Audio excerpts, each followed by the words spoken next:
வணக்கம். அதிர்ஷ்டம் தரும் யோகம் அன்பர்களுக்கு சனிப்பெயர்ச்சி நல்வாழ்த்துக்கள். என்னங்க சனிப்பெயர்ச்சின்னு சொல்கிறீங்க? சனிப்பெயர்ச்சி ஆயிடுச்சா ஆகலையான்னு ஒரு சந்தேகம் இரும்புது. யாருக்கு? இந்த கன்னிராசிக்காரங்க கேட்குறாங்க. இன்றைக்கி பார்க்க போகிற தொகுப்பு உங்கள் தொகுப்பு தான், கன்னிராசி நேயர்களுக்கு. வாங்க பார்ப்போம். இந்த கன்னிராசி நேயர்களுக்கு பொதுவாகவே இவங்க ஒரு இரட்டிப்பு தன்மை உள்ளவர்கள். இந்த கண்ணியில் இப்போ நிறைய பார்த்தீங்கன்னா எப்பயுமே இவங்க விவரம் தெரிஞ்ச காலத்துலேருந்து இரு மனதோடு தான் இருப்பாங்களே, முழு மனதாக எதுலேயுமே இருக்க மாட்டாங்க. கூப்பிட்டு கேட்டு பாருங்கள், என்னையா திருப்தியா? திருப்தி தாங்க ஆனால் அப்படின்னு ஒரு ஆள் சொல்லுவாங்க. ஏன் அப்படின்னா இது உபய வீடு. என்ன தான் எத்தனை பேர் செஞ்சாலும் இவங்க செஞ்சால் தான் அது முழு திருப்தி அடையும். மற்றவங்க 1000 என்ன செஞ்சு கொடுத்தாலும் அதில் ஒரு குறை சொல்கிறது கெட்டிக்காரங்க. அவங்களே சமைச்சு அவங்களே சாப்பிட்டு அவங்களே ருசி பார்த்து செஞ்சு சாப்பிட்டா தான் அவங்க திருப்தி அடையும் ஒழிய, இவங்க என்ன தான் நீங்கள் செஞ்சு கொடுத்தாலும் இவங்ககிட்ட நல்ல பேர் வாங்குறது ரொம்ப ரொம்ப ரொம்ப கடினம். யார்? கன்னியாராசிக்காரங்க. இந்த கன்னியாராசிக்காரங்களுக்கு சனிப்பெயர்ச்சி ஆயிடுச்சா ஆகலையான்னு நிறைய ஒரு கேள்வி மேலே கேள்வி வந்துகிட்டே இருக்குது. ஏன்னா 15/3/2025 பயன்பெயர்ச்சி ஆயிடுச்சியா, வாங்கயா உங்கள் கண்டச்சினி யார் இருக்குது, அஷ்டமி யாரும் எல்லாம் நம்ம போட்டுக்கிட்டு இருக்காங்க. அதை நம்ம தெளிவாக பார்த்து அதை தெரிந்து கொள்ள வேண்டும். அதுக்கு தான் அந்த பதிவு உங்களுக்கு. இப்போ ஒரு ராசியில் சனி பகவான் ஜென்ம ராசியாக ஜென்மத்திலிருந்து 3 நட்சத்திரத்தில் பிரவேசமாவார்.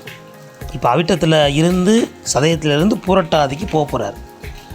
அந்த பூரட்டாதி நட்சத்திரம் மொத்தம் 4 பாதம் இருக்குது. அந்த நட்சத்திரத்துக்கு 4 பாதம். அந்த 4 பாதத்தில் பார்த்தீங்கன்னா 3 பாதம் எங்கே இருக்குது அப்படின்னா அது கும்பத்தில் தான் இருக்குது. 4ஆம் பாதம் தான் எங்கே போகுது? மீனத்துக்கு போகுது. அப்போ பூரட்டாதி 1ஆம் பாதத்தில் நிறுத்தி அடி எடுத்த வச்சனையே எப்படிங்க மீனராசிக்கு சனி பயிற்சி ஆகும்? கொஞ்சம் சிந்திக்க வேணாமா நம்ம? அப்போ நீங்கள் தெளிவாக அதுக்காக உங்களுக்காக தெளிவுபடுத்துகிறோம். 15/3/2025 புரட்டாதி 1ஆம் பாதத்தில் சனி பயிற்சி ஆகிறார். நான் ஏற்கனவே சொன்ன மாதிரி ஒரு வீடு கட்ட போகிறீங்க, இடம் வாங்கி போட்டாச்சு, இன்னும் குடி போகலை. அது எப்போ இடம் வாங்கி போகிறீங்கன்னா 15/3/2025 புரட்டாதி நட்சத்திரம் 1ஆம் பாதத்தை நீங்கள் கன்னிராசிக்காரங்க இடம் வாங்கி போட்டாச்சுங்க. அப்புறம் 13/4/2025 2ஆம் பாதத்துக்கு போகிறாரு. அப்புறம் என்ன பண்ணுறாரு? அந்த இடத்த வாங்கி பத்திரம் போட்டு அதுக்கு ஒரு வாஸ்து பூஜை பண்ணுறோம். 22/5/2025 3ஆம் பாதம் சனி பகவான் போகிறாரு. அப்போ என்ன பண்ணுறாங்க? காங்கிரீட் போட்டு அப்படி வேலை ஆரம்பிச்சிடுறாங்க. அதுக்கப்புறம் 2/7/2025 புரட்டாதி 3 வக்கர சனி.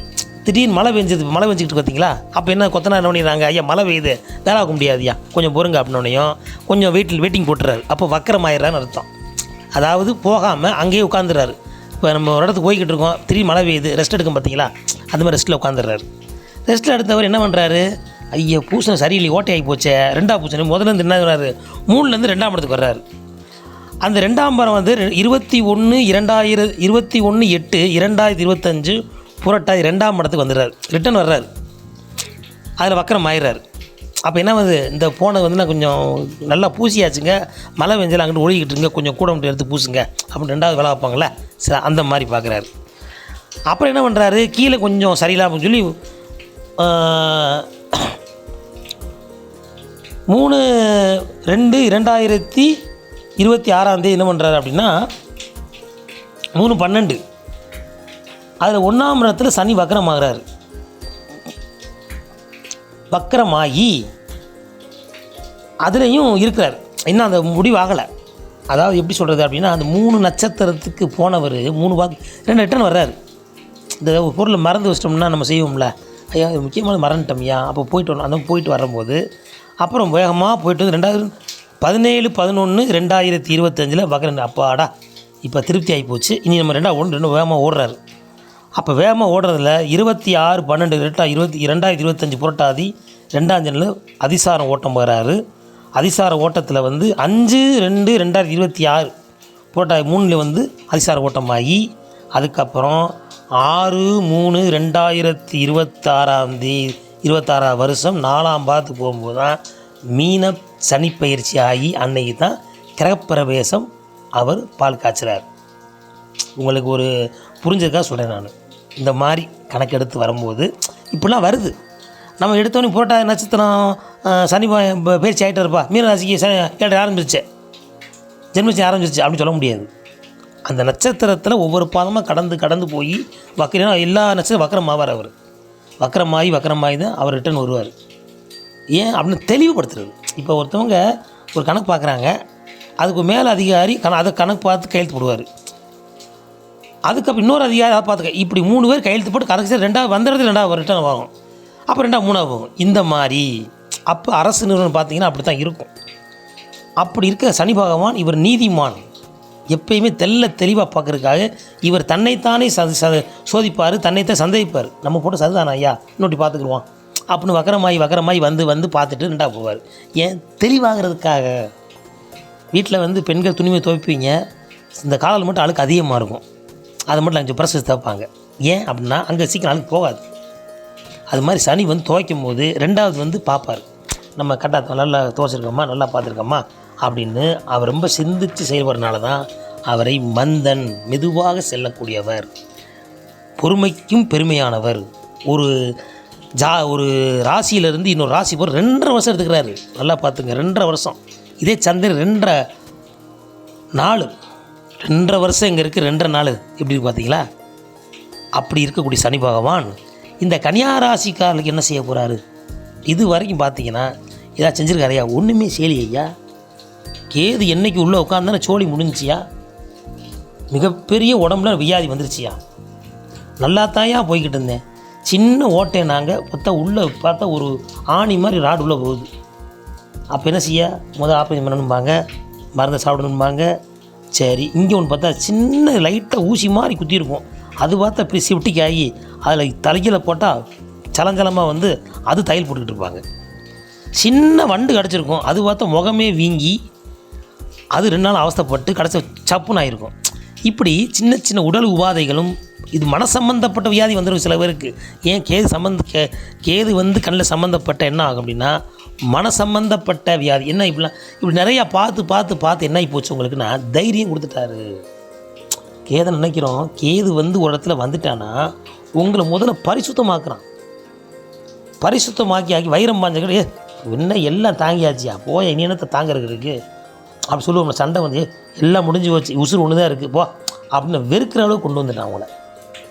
அப்போ அனுபவப்பட்ட யார் என்ன ஏது எவன் எப்படி எல்லாமே உங்களுக்கு அத்துறை ஆகிப்போச்சு கன்னிராசிக்காரங்களுக்கு. இந்த உலகம் இப்படி தாண்டா, இனிமேல் இவங்கிட்ட நன்றி விஷயம் நம்ம வேலையை ஆரம்பிச்சிட வேண்டியதான் அப்படிங்கிற ஒரு உங்களுக்கு உண்மையான தத்துவத்தையும் உண்மையான ஞானத்தையும் உண்மையான உறவுகளையும் உண்மையான நண்பர்களையும் எடுத்து காமிச்சிட்டாங்க.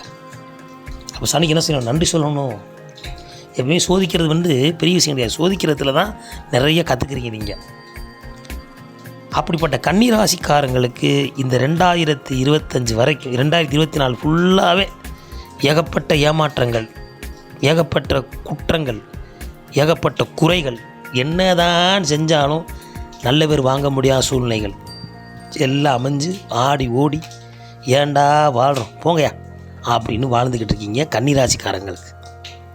இனிமே தான் எதாவது கிடைக்குமா, இல்லை இப்படி எதாவது இருக்குமா, சொல்லுவான்ல இப்படி பழகிருமா அப்படின்னா அதுதான் இருக்குது, அங்கே டெஸ்ட் இருக்குது. இப்போ இந்த 15/3/2025 சனி பகவான் சதய நட்சத்திரம் 4ஆம் பாதத்துலேருந்து அவர் 1ஆம் பாதம் புரட்டாதி 1ஆம் போகிறார். அப்போ இதுவரை ராகு சாரம் பெற்றிருக்காரு. ராகு எங்கே இருக்கார்? மீனத்தில் இருக்கார். கேது உங்கள் வீட்டில் இருக்கார். அப்போ உபய வீட்டில் 2 இருக்கிறதுனால உங்களுக்கு 2 எண்ணங்களாகவும் 2 மனங்களாக இருந்தது. சந்தேக புத்தி எல்லாம் இருந்தது. அது உண்மையா இல்லையா அப்படிங்கிற தீர்ப்பு வந்து 15/3/2025 கொடுத்துருவார். ஏன்னா குரு வந்த பிறகு சனி வந்து சதயத்திலேருந்து புரட்டாதி போனோடனையும் ஒரு தெளிவுகள் கிடச்சிரும். தெளிவு கிடச்சா நீங்கள் உறுதி பண்ணி இவன் குற்றவாளி தான், இவன் நிரபராதி தான், இவன் நல்லவன் தான், இவன் கெட்டவன் தான் உங்களுக்கு ஒரு உறுதியான ஒரு முன்னேற்றம் கிடைக்க ஆரம்பிக்க போகுது 15/3/2025 உதாரணத்துக்கு உங்கள் வீட்டில் இது வரைக்கும் சொத்து பிரச்சனை வந்திருக்கும். அதுக்கு ஒரு முடிவு கட்டிடுவீங்க. 15/3 அது ஒரு முடிவாகி உங்களுக்கு வர வேண்டிய பெனிஃபிட்டு வந்தே தீரும். 1. சரி, இது வரைக்கும் திருமணமாகாத கன்னிராசிக்காரங்களுக்கு இந்த 15/3/2025 திருமண பாக்கியம் கிடைத்தே தீரும். அது திருமண பாக்கியம் உடனே கிடச்சிடாது. அதுக்காக பாஞ்சு காலி கட்ட முடியாது. 15 ஸ்டார்ட் ஆகி அந்த ராகுக்கு பயிற்சி ஆகும். அந்த ராகு வந்து கும்பத்துக்கு வருவார், இவர் கேது சிம்மத்துக்கு போவார். இப்படி தான் இந்த கிரகம் ரிட்டர்ன் ஆகும். எல்லாம் வலது இடது பக்கம் சுற்றிக்கிட்டு இருக்கும். அப்படி போகும்போது உங்களுக்கு நிவர்த்தி கிடைக்கும், மனச்சஞ்சங்கள் நீங்கும், சுபகாரியங்கள் தள்ளி போன சுப நடக்கும். அப்படி 15/3 ஸ்டார்ட் ஆகும். உங்களுக்கு அதில் 3 மாதம் 4 மாதத்துக்கு அப்புறம், அதாவது ஏப்ரல் மேக்குள்ள நல்ல விஷயங்கள், நல்ல ஒரு காரியங்கள் வரக்கூடிய காலமாக இருக்குது. யாருக்கு? கன்னிராசிக்காரங்களுக்கு. அப்புறம் இந்த நட்சத்திரம் புரட்டாதி 1, 2, 3 வரைக்கும் போகிறாரு. அப்புறம் வக்கரம் மாறாரு. அப்புறம் 2வது வராரு. அப்போ அதே கடைசியில் எங்கே வராரு? 6/3/2026 தான் உங்களுக்கு மீன சனிப்பெயர்ச்சியாக வருது. அன்னைக்கு தாங்க உண்மையான சனிப்பெயர்ச்சி. சும்மா இப்போயே சனிப்பெயர்ச்சி ஆயிடுச்சு திருக்கணிதப்படி சொல்லிகிட்டே இருக்காங்க. நம்முடைய முன்னோர்கள், அருளாளர்கள், ஞான பண்டிதர்கள்லாம் இந்த அருளாளர் பூராமே வாக்கிய முறைப்படி எழுதி வச்சது தான் நம்ம சொல்லி கொண்டு வருகிறோம். 200 வருஷத்துக்கு முன்னால் திருத்தி அமைக்கப்பட்ட திருக்கணிதப்பொடி செஞ்சது என்ன அப்படின்னு புரட்டாங்கன்னா குருவில் போயிட்டார் இல்லையா, அவர் வந்துட்டாரியா அப்படின்னு அவங்க ஒரு முடிவு வந்துடுறாங்க. நமக்கு 6 to 6, அதாவது காலை 6 மணி சாயந்தரம் 6 மணிக்கும் சூரிய உதயமாகி சூரிய அஸ்தமாகுது. பகல் தான் சொல்கிறோம். இரவு 6 மணிலேருந்து மறுநாள் வரைக்கும் நம்ம என்ன செய்கிறோம்? இரவு தான் சொல்லணும். ஆனால் என்ன பண்ணிடுறாங்க? 12 மணிக்கு மேலே மறுநாள் பிறந்துருதியா அப்படின்னு ஒரு ஒரு கணத்தை கொண்டு வந்துட்டாங்க. இப்போ சைக்கிள் பாஸ் எடுக்க போங்க, 12 மணி ஆயிடுச்சா மறுநாள் கணக்கு போட்டு கொடுக்கான் டோக்கனு. என்னங்க முடிஞ்சுங்க, இன்றைக்கி நாள் முடிஞ்சு மறுநாள் தான். நம்ம 2வது நாள் 2 ரூபா எக்ஸ்ட்ரா 10 ரூபா எக்ஸ்ட்ரா கேட்குறான். இல்லைன்னா அடுத்த தேதி போட்டு கொடுக்கான். அவனுக்கு தான் 12 மணி. என்ன கணக்கு தெரியல. என்னையா சூரியனுக்கு மட்டும் 12 மணி கொடுக்கிய, சந்திரனுக்கு கொடுக்க மாட்டேங்கிங்க? அதெல்லாம் சிந்திக்கணும். நம்ம பிற்பகல்னு சொல்கிறோம், பின்னிரவு எப்படி சொல்ல முடியும்? அப்போ பின்னிரவு சொல்லணும்ல. இப்போ சந்திரனுக்கு கொடுக்க மாட்டேங்கிங்க. சூரியனுக்கு மட்டும் 12 மணி ஒதுக்கியாச்சு, சந்திரன் கொடுக்கணும்ல. இல்லையே, அதுதான் திருக்கணிதம். இதை நீங்கள் பிரித்து பார்த்தா உங்களுக்கு ஈஸியாக புரிஞ்சுக்கிறோம். சரி, இப்போ கன்னிராசிக்காரங்களுக்கு இந்த 15/3/2025 6/3/2026 வரைக்கும் ஒரு நல்ல சுபகாரியங்கள், சுப விரயங்கள், திருமண பாக்கியம், குழந்தை பாக்கியம், உங்களுக்கு தசாபுக்தி நல்லா வலுவாக இருந்தால் அதிசிறப்பான தொழில் முன்னேற்றங்கள், திடீர் வரவுகள், புதிய சம்பந்தம் உருவாகிறது, அந்த மாதிரி நிறைய ஒரு புதிய முயற்சியை வெற்றி கொடுத்துக்கிட்டே இருப்பார். அதில் எந்த மாட்டுக்கிறது கிடையாது. அதே சமயத்தில் 6/3/2026 கொஞ்சம் கிரிச்சு கொடுப்பார். என்ன கணிச்சு ஆரம்பிச்சிடும். அப்போ என்ன செய்யணும்? ஏற்கனவே அனுபவப்பட்டீங்களா? அப்போ நீங்கள் எப்பயுமே அகலக்கடை வைக்காமல் நிதானத்தோடையே இருக்க வேண்டும். இதுதான் இந்த சனிப்பெயர்ச்சி உங்களுக்கு கற்றுக் கொடுத்த பாடம். எதுலேயுமே தாராளங்கிறத வச்சுக்கிட்டு, தாராளங்கிற மனசை யார்கிட்டையும் காமிக்காமல் நிதானத்தோடு செயல்படுங்கள். நிதானம் உங்களுக்கு மிகப்பெரிய தானமும் தனமாகவும் உங்களுக்கு வாழ்க்கையில் பெறும். தானமும் அதுதான், தனமும் உங்களுக்கு தான். அப்படிப்பட்ட கன்னிராசிக்காரர்களுக்கு உங்களுடைய கட்டப்படி பங்குனி 1ஆம் தேதி புரட்டாதி 1ஆம் தாதத்தில் பேச்சு ஆகிறார் தமிழில் படி. அப்போ கன்னிராசி சந்திரன் எங்கே இருக்கார் அப்படின்னா உங்கள்கிட்ட இருக்கார். கூட கேது உட்கார்ந்துருக்கிறார். இந்த கேதுவுக்கும் சந்திரனுக்கு எப்படி இருக்கும் அப்படின்னா 2 பேருக்கு ஆகாது. அப்போ சின்ன சின்ன உறவுல விரிசல் வந்திருக்கலாம், செஞ்சுருக்கலாம். அம்மா அப்பா கூட சண்டை வந்திருக்கலாம், சம்பந்திய சண்டை வந்திருக்கலாம், அண்ணன் தம்பி சண்டை வந்திருக்கலாம், உறவுல சண்டை வந்திருக்கலாம், என் நண்பரோட சண்டை வந்திருக்கலாம். இது ஊராமே உங்களுக்கு யார் என்னங்கிறத விதைச்சிட்டான். இப்படி தான் இருக்காங்க, இப்படி தான் நீ பழகிக்கிறணும் அப்படின்ட்டு. அப்போ 2ஆம் இடம் உங்களுக்கு லாபாதிபதி யாருன்னு பார்த்தீங்கன்னா சுக்கிரன். அப்போ கணவனால் மனைவிக்கும், மனைவினால் கணவனுக்கும் ஒரு நல்ல வரவேற்பு, நல்ல சொத்து சுகம் வாங்கிறது, வீடு வாங்கிறது, இடம் மாறுறது எல்லாமே கிடைக்கக்கூடிய தனம், பால் பாக்கியம், புண்ணியம்லாம் உங்களுக்கு வேலை செய்யும். 3 சுத்தம் 4 சுத்தம் 5 6ஆம் இடத்துல சனி பகவான் கும்பத்தில் இருக்கார். நல்லா கேட்டுக்கணும். கும்பத்தில் இருந்து 6ஆம் இடத்துல என்ன கடன் பிரச்சனை கொஞ்சம் நிவர்த்தி ஆகும். இதுவரை கடனில் இருந்தால் கொஞ்சம் நிவர்த்தி ஆகி கடன் குறைய ஆரம்பிக்கும். இனிமேல் சேர்க்கக்கூடிய காலங்கள் வரும். ரொம்ப நாள் சொத்து வில்லங்கமாக இருந்த சொத்தெல்லாம் விற்று நீ இடம் வாங்கி கட்டுவீங்க. ஒரு புதிய வாகனம், பழைய வாகனத்தை விற்று புது வாகனம் கட்டுறது, புது வாகனம் வாங்கிறது, அந்த மாதிரிலாம் ஒரு புதிய முயற்சிகள் வெற்றியாக அமையும். அதுக்கப்புறம் 7ஆம் இடத்துல பார்த்தீங்கன்னா சுக்கிரன், உங்களுடைய லக்னாதிபதி கூடிய புதன், சூரியன், ராகு 4 பேரும் 7ஆம் இடத்துல உட்காந்துருக்குறாங்க. இவங்களும் 7ஆம் இடத்துல கூடிய புதன் நீசப்பட்ட ராஜயோகத்தை கொடுப்பார். அதாவது இதுவரைக்கும் சிரமப்பட்ட கன்னிராசிக்காரர்களுக்கு இனி இந்த ஒரு வருட காலம் நல்ல யோகத்தையும் நல்ல போகத்தையும் நல்ல ஒரு ஆற்றலையும் தைரியத்தையும் கொடுக்க வர்றார். அதோட சூரியன் பலம், சுக்கிரன் பலம், ராகும் பலம் தான். இந்த புதனை பொறுத்தவரை எங்கே எப்படி சேர்றாரோ அதுவாகவே மாறிவிடுகிறார் அப்படின்னு சொல்லுவாங்க. அதனால் உங்களுடைய குணநலங்களை பொறுத்து அந்த தசாபத்து இந்த மாதிரி பலன்கள் கூடும் குறைவுகளே கண்டிப்பான ஒரு பெனிஃபிட்டு கிடைச்சே தீரும். சரி, 8 சுத்தம் பாக்கியஸ்தானத்தில் பார்த்தீங்கன்னா குரு பகவான் உட்காந்துருக்கார் சிவத்தில். அப்போ எப்படி சண்டை சச்சரவு வந்தாலும் ஒரு நல்ல காரியம் நடந்துருங்க உங்கள் வீட்டில். ஒரு சொல்லுவாங்கள்ல, ஒரு கலகம் பிறந்து நன்மை இருக்கும்பாங்களே, அந்த மாதிரி கலகம் பிறந்து ஒரு நன்மை பிறந்துடும். ஏன்னா குரு பகவான் என்ன தான் அவர் உங்களுக்கு எதிரிகரமாக இருந்தாலும் அவர் சனி பகவானுடைய சாரம் பெற்ற குரு, அதாவது குரு சாத்தை வாங்குறாரு. இது வரைக்கும் ராகு சேர்ந்தார், குரு சாத்தை வாங்க போகிறாரு. அப்போ என்ன ஆகும்? சுப கிரயங்கள், சுப செலவுகள் இதெல்லாம் நடக்கும் பாக்கியஸ்தானத்தில் குரு பகவான் இருக்கிறதுனால. அதே 10ஆம் இடத்துல செவ்வாய். அப்போ 10ஆம் இடத்துல செவ்வாய் பழைய வீடை சரி பண்ணுறது, இடம் மாறுறது, ஒரு இடத்துலேருந்து இன்னொரு இடம் போகிறது, ஒரு பதவி உயர்வு கிடைக்கிறது, வீடு வாசல் மாற்றிக்கிறது, இந்த மாதிரிலாம் மாற்றங்களும் ஏற்றங்களும் கிடைக்கும். 11 சுத்தம் 12 சுத்தம். இப்படி உங்களுடைய கன்னிராசிக்காரர்களுக்கு இந்த சனி பயிற்சி புரட்டாதி நட்சத்திரம்னு சொல்லி போட்டிருக்கேன் நான். சனி பயிற்சியும் போட்டிருந்தாலும் அது பக்கத்தில் புரட்டாதி நட்சத்திரம் 1ஆம் பாதம் பயிற்சி, அப்புறம் 2ஆம் பாதம், அப்புறம் 3ஆம் பாதம், 4ஆம் பாதத்துக்கு தான் வர்றாரு. அது எப்போ வர்றாரு? 6/3/2026 மாசி 22ஆம் தேதி மகா சனி பயிற்சி திருநள்ளாறில் நடக்கும். அன்னைக்கு தான் எல்லாத்துக்குமே ஜென்மச்சனியாக மீனராசி பிரவேசமாகிறார். அது வரைக்கும் அவர் கும்பத்தில் இருக்காருன்னு சொல்லி கன்னிராசிக்காரர்கள் கவலை விடுங்க.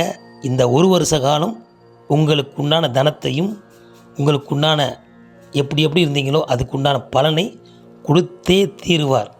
கவலைப்பட வேண்டாம், கஷ்டங்கள் நீங்கும். உங்கள் தசாபுத்தி இந்த மாதிரி பலன்கள் கூடும் முறையோ குறைய வாய்ப்பு இருக்காது. எல்லா வகையிலையும் உங்களுக்கு நன்மையே நடக்கும் என்று சொல்லி அதிர்ஷ்டம் தரும் யோகம் உங்களை வாழ்த்தி மகிழ்கிறது. மீண்டும் ஒரு நல்ல தொகுப்பில் சந்திப்போம். நன்றி, வணக்கம்.